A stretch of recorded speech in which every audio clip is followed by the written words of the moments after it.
When people talk about global pop stars, the image that often comes to mind is an American artist dominating charts, selling out arenas, and shaping culture through trends that ripple outward.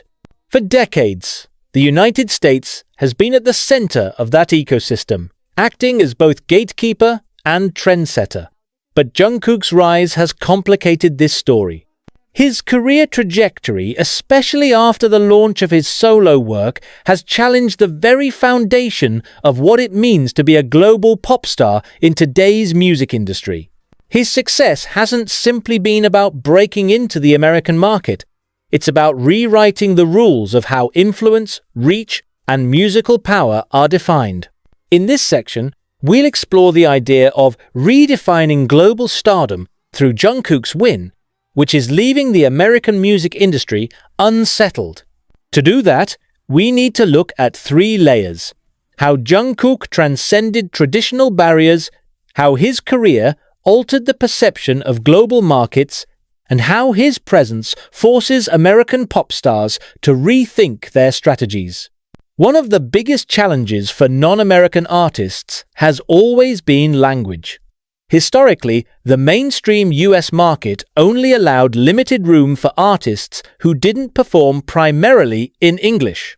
Even hugely popular acts from Latin America, Japan, or Europe had to adapt often by recording in English or leaning heavily into Western collaborations. The assumption was simple: if you want global reach, you must play by America's rules. Jungkook, however, represents a disruption of that logic. While his solo work features English lyrics, the foundation of his career and his ongoing appeal is built on the K-pop ecosystem, which proved that language is no longer the decisive barrier it once was. Fans across the world don't see the lack of full linguistic alignment as a problem. Instead, they embrace the artistry, the visuals, and the accessibility that digital platforms provide. Streaming has been central here. Unlike the MTV era, when US-based television channels filtered what audiences consumed, platforms like YouTube, Spotify, and TikTok made music instantly global.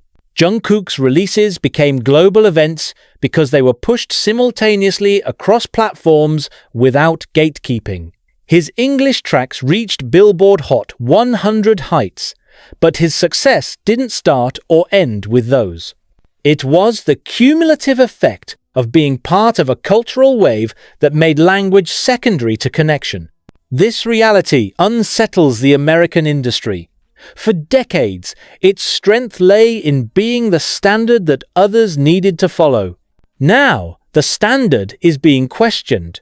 If an artist can dominate global charts without fully conforming to traditional linguistic expectations, what does that say about the necessity of America's gatekeeping role? Another way Jungkook has redefined global pop stardom is through the way he interacts with his audience. Traditional Western pop stars often rely on carefully managed promotional campaigns, timed interviews, and public appearances. The distance between artist and fan remains deliberate, creating an aura of exclusivity. Jungkook's approach, however, leans into direct engagement. Whether it's through live streams, spontaneous interactions, or unfiltered social media appearances, he has cultivated a sense of accessibility. Fans feel that they are part of his journey rather than mere spectators. This isn't an accident, it's part of the broader K-pop structure, which emphasizes constant fan engagement. The American industry has noticed. Artists now increasingly use TikTok challenges, behind-the-scenes content, and direct-to-fan platforms to replicate the kind of engagement Jungkook naturally embodies. His big win is not just about streaming numbers or chart placements, it's about proving that an artist can dominate global conversations by being present and relatable in real time. What this signals is a shift in power. Pop stardom is no longer built solely on record labels' ability to secure radio play or media slots. Instead, it's about how effectively an artist can turn their fan base into a mobilized digital community. Jungkook demonstrated this power repeatedly. The moment a teaser drops, fan bases worldwide organize, amplify, and trend content across platforms within hours. For the American market, accustomed to dictating trends, this reversal feels disorienting. Suddenly, the cultural capital is flowing from Seoul to Los Angeles, not the other way around. For decades, the US industry considered foreign markets as extensions rather than equals. A song might debut in America and then spill over to other countries through touring or international radio. The narrative positioned the US as the starting point of influence. Jungkook's career and K-pop as a whole has inverted this model. Take, for instance, the impact of Jungkook's solo releases in Asia, Latin America, and Europe. These regions weren't just passive consumers waiting for America's approval. They were actively pushing his music to the top of charts, streaming platforms, and viral moments. By the time US outlets caught on, the momentum had already been global. This matters because it shifts the balance of cultural power. If success doesn't have to begin in America to be validated worldwide, then the role of the American market is diminished. That realization is exactly why Jungkook's win feels like a shakeup. It's not simply that he topped charts in the US. It's that his path to doing so didn't rely exclusively on the US system. He arrived at Billboard through a global push, not an American-first strategy. That's a structural change with implications for every artist, label, and producer in the industry. Another ripple effect of Jungkook's redefinition of stardom is the pressure it places on American pop stars. The old formula of chart dominance, release a record, book late-night shows, secure radio play, and launch a tour no longer guarantees success in the same way.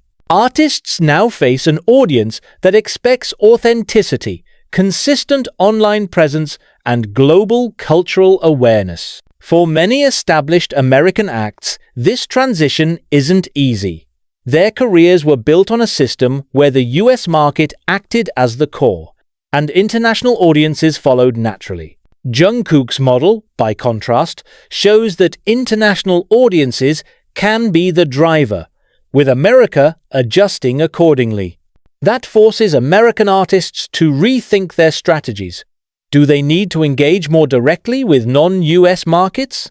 Should they build stronger fan engagement online, rather than relying solely on media campaigns? The answer is increasingly yes. And that's why Jungkook's win isn't just personal, it's systemic. His presence and success force a recalibration of how stardom is pursued. The traditional model is weakening, and a more global, digitally driven model is taking its place. Jungkook's big win has America shaking because it represents a profound redefinition of global pop stardom. By transcending language barriers, leaning into direct engagement, and proving that global markets can drive success independently of US validation, he has rewritten the playbook. The implications extend far beyond his own career. They challenge the entire American music industry to reconsider its role, its strategies, and its assumptions about dominance. The story here isn't about one artist topping charts. It's about the collapse of long-held assumptions that America's system is the only path to global relevance. Jungkook embodies a new era where stardom is borderless, fan-driven, and digitally mobilized. That's why his win feels so seismic, and why the US industry finds itself unsettled by what it all means. If Jungkook's rise redefined what it means to be a global pop star, then the second reason America is shaking is that his success revealed just how fragile the US music industry model has become. For years, American pop relied on a structure that combined major labels, radio dominance, and carefully orchestrated publicity. The system appeared unshakable because it had worked for decades. But Jungkook's win, achieved largely outside of this framework, made it clear that the model isn't as invincible as once thought. To understand why this feels destabilizing for America, we need to break down several layers. The industry's reliance on outdated promotion tactics, the declining influence of radio and traditional media, the streaming economy that empowers fan-driven success, and the contrast between how US labels operate and how K-pop is structured. Each of these points demonstrates why Jungkook's achievements highlight cracks in the American system. For decades, American music success was tied to radio play. If a record label secured spots on key radio stations, a song could become a hit regardless of whether it had organic fan support. Late-night shows, magazine covers, and TV appearances reinforced this momentum. Essentially, the industry had gatekeepers who controlled who could rise and who couldn't. Jungkook's rise revealed how irrelevant this system is becoming. His tracks soared on digital platforms long before traditional US media embraced him. He didn't need months of promotional campaigns or late-night TV slots to create buzz. Instead, his fanbase, combined with social media algorithms, pushed his songs into mainstream conversations. This shift matters because it exposes the declining power of traditional media. The US industry has long relied on radio stations and television networks to create cultural moments. But with Jungkook, those moments happened globally and instantly without waiting for American approval. That undermines the authority of the US system and makes it clear that the gatekeeping role is fading. The dominance of Spotify, Apple Music, YouTube, and TikTok has turned the music industry into a data-driven landscape.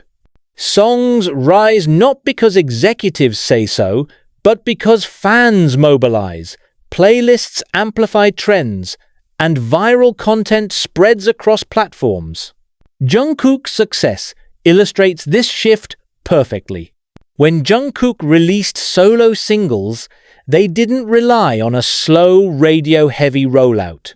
Instead, they were immediate streaming blockbusters. Fans organized streaming parties, shared clips on TikTok, and made his songs unavoidable on social feeds.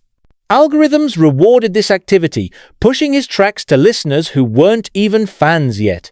In other words, Jungkook bypassed the old system entirely by thriving in the streaming-first era. This highlights a vulnerability in the US model. Major labels have historically been built to dominate radio and retail distribution. They aren't as agile in responding to fan-driven streaming surges. K-pop's infrastructure, by contrast, is built with digital in mind, fandom mobilization, global streaming campaigns, and algorithm-friendly rollouts. Jungkook's success proves that the future belongs to artists who can dominate in this new environment, not necessarily those who play by the old rules.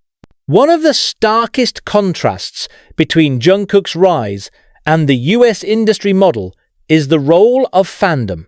In America, labels traditionally set the agenda. They decide which singles get pushed, what tours are prioritized, and which artists receive heavy investment. Fans are expected to consume rather than dictate. K-pop, however, operates differently. The fandom is treated as an active partner in success, not a passive audience. Jungkook's fans are organized, mobilized, and globally connected. They don't just stream music, they translate content, run promotional campaigns, create global hashtags, and even purchase advertising spaces to celebrate milestones. This level of involvement highlights a weakness in the US model. American fans may be passionate, but they don't typically operate with the same level of coordination because the industry doesn't encourage it. Jungkook's win demonstrated the power of fandom as an independent force that can rival or even surpass the influence of labels. That realization unsettles the US industry, which is used to being in control. Another weakness exposed by Jungkook's win is the US industry's over-reliance on its domestic market. Many American stars focus almost exclusively on American audiences, with international markets treated as add-ons rather than central targets. Tours often prioritize US cities, and promotional efforts are aimed primarily at American radio and press. Jungkook's strategy was the opposite. His releases were global events from the start. Social media rollouts, streaming campaigns, and fan projects weren't localized, they were international. His team didn't treat Asia, Latin America, or Europe as secondary. This global-first approach allowed him to dominate multiple charts simultaneously, which in turn pressured the US market to catch up. The US industry has been slow to adapt to this model, and that slowness is a liability.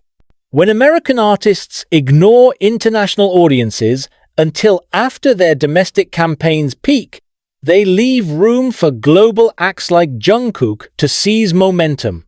His win exposed the risk of maintaining a one-market mentality in a world that is more connected than ever. Another part of the American system that looks weaker in contrast is branding. In the US, celebrity branding often revolves around lifestyle endorsements, public image management, and partnerships with global companies. But these brand deals usually follow after musical success. Jungkook inverted this formula. His partnership with Calvin Klein wasn't an afterthought. It was central to his visibility as a global star. Fashion, music, and personality blended seamlessly into a cross-industry brand identity. This approach not only increased his reach, but also gave him cultural dominance beyond music alone. The American model, by comparison, often compartmentalizes music, fashion, and public persona into separate silos. Jungkook's ability to merge them highlights how outdated the segmented US approach can seem.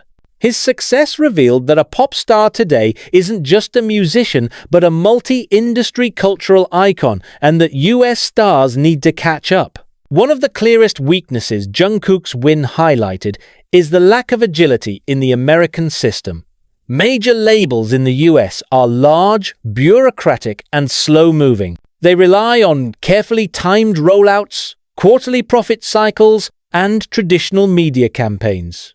K-pop, on the other hand, thrives on speed, surprise, and adaptability. Jungkook's sudden live streams, surprise releases, and rapid content drops kept fans engaged constantly. This agility is difficult for US labels to replicate because they are tied to slower systems of approval, marketing strategies, and corporate structures. As a result, American stars can feel less responsive and less connected compared to Jungkook, who seems in sync with his audience's rhythms. The exposure here is clear. The US industry looks outdated when compared to the flexible, digital-first, fan-oriented model Jungkook represents.